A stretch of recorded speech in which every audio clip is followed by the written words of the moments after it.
আসসালামু আলাইকুম। তো আজ আপনাদের সাথে বাচ্চাদের প্যান্টি শেয়ার করব। এটি 1 বছরের উপরের বাচ্চা পরতে পারবে। তো এখন এখানে কাপড় নিয়ে নিয়েছি, এটি 2 পাট আছে। আরেকটি ভাঁজ দিচ্ছি, 4 পাট হয়েছে। তো এখন প্রথমেই লম্বা মাপ নিয়ে নেব। তো লম্বা প্যান্টের 10 ইঞ্চি নিচ্ছি, সাথে সেলাই এর কাপড় যোগ করে 13 ইঞ্চি নিয়ে নিচ্ছি, কোমরে আর পায়ের মুহুরিতে সেলাই সহ। তো এখন কোমরের মাপ নিয়ে নিচ্ছি। কোমর 24 ইঞ্চি, 4 ভাগ করলে 6 ইঞ্চি, হাফ ইঞ্চি সেলাই যোগ করে 6.5 ইঞ্চি নিয়ে নিচ্ছি। হাই 7.5 ইঞ্চি, কোমরের সেলাই 2 ইঞ্চি সহ 9.5 ইঞ্চি নিয়ে নিচ্ছি।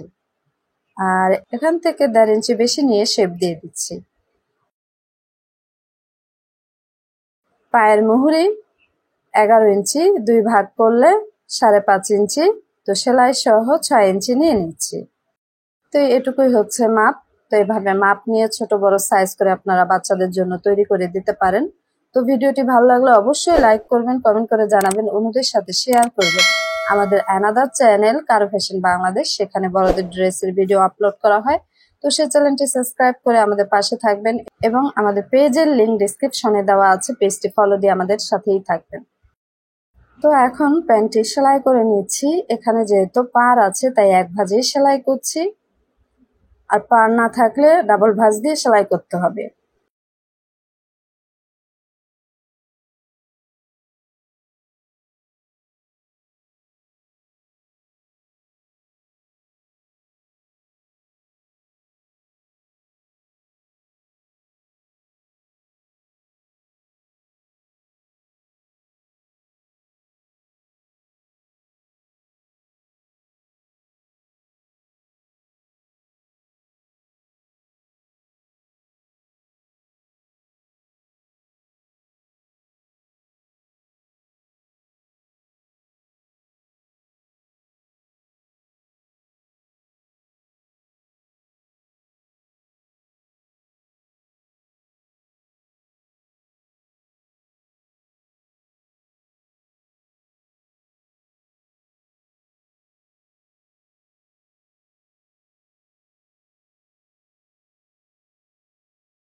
তো এখানে 14 ইঞ্চি রাবার নিয়ে নিয়েছি।